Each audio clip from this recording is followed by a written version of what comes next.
True Serum segment tonight. On Monday, we talk with ex-NBA star Jalen Rose about Black Lives Matter and other controversial groups. Mr. Rose surprised me with this statement.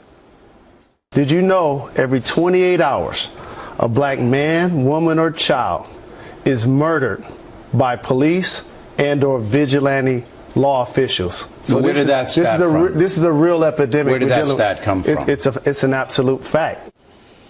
Well, it's not. And here now to state the fact, Shannon Bream in Washington, Eric Shawn here in New York. So this came from our pal Marc Lamont Hill, right? That's who first said it, I think, in my initial research at CNN. Where did they get in this? Of course it's not true. I mean, it's all over the place. It's on social media. It's on hashtag. It comes from this study. This is the study by the Malcolm X grassroots movement back in 2013. The Malcolm X grassroots movement. They say that the police in minority communities are an occupying army and that there's a war on black people in our country. Okay. And this study is called Operation Ghetto Storm. So they put together 313 people that they say were killed by police, by security guards, or vigilantes. So if you divide 313 into the number of hours in a year, 8,760 you get every 28 hours. But Bill, you know there are unarmed cases of people who are killed by police that are tragic and unjustified. But they throw everybody in.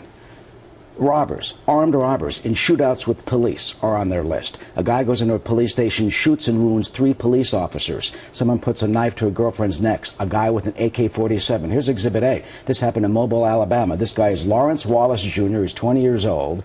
He's arrested. He stabs to death a police officer, steals the cruiser, gets into a shootout with another officer, wounds the other officer, and he's on their list. Guess who he killed? Stephen Green.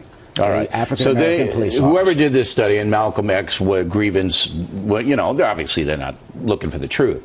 They lumped in violent criminals, suicides, everything else. They lumped in car crashes. You know, if a police cruiser accidentally kills and then somebody. it gets spit out by social media. It gets picked up by a guy like Marc Lamont Hill, who says it on CNN. Then Jalen Rose, who's a good guy, he hears it. And then he brings it onto the factor, but you're lucky. This is why you get paid. Then I have to give it to you, who has to now bring the truth out and tell the folks what it's all about. Okay, I mean, that's what we have to do here, but this internet makes it easier to distort and to put stuff out that's simply not true. It's unbelievable. All right, let's go to Shannon Bream. I wanted an update on the South Carolina situation where the deputy went into the classroom and a 16-year-old girl was being disruptive, and we can roll the tape on that, and, was violent with the girl. And I want to know what happened to the police officer and to the girl, Shannon.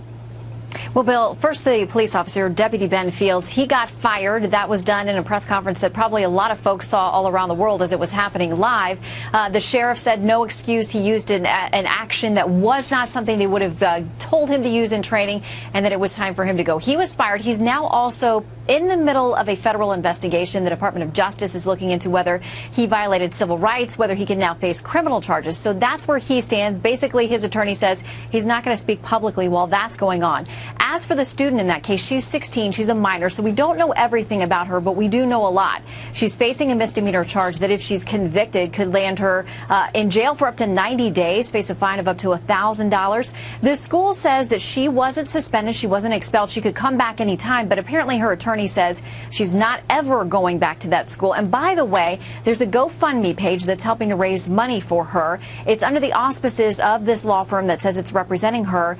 The sheriff had said she suffered some rug burns. Well, there's a different story in this GoFundMe page. Her attorney says she has a broken arm, all kinds of swelling to her neck and back and shoulders, and all kinds of other damages. As of last check, more than $45,000 had been raised on that GoFundMe page. But she is charged with a misdemeanor, and that's in the system. And so is another woman, Nia Kenny. Who's Nia Kenny? She's charged too. Yeah, she was an 18-year-old student, so adult. We have a little bit more information about her because she's not a minor. She was in the classroom. She was also involved, and she's facing the same charge, this misdemeanor disturbing schools charge. And so, again, for her, it could mean jail time and a fine as this continues to play out. As far as we know, though, no state or local or county charges are going to be pursued against the deputy in this case. All right, so we're going to continue to follow this thing. I think the charges are probably dropped against the kids, but there'll be civil lawsuits all over the place. Shannon, Eric, thank you.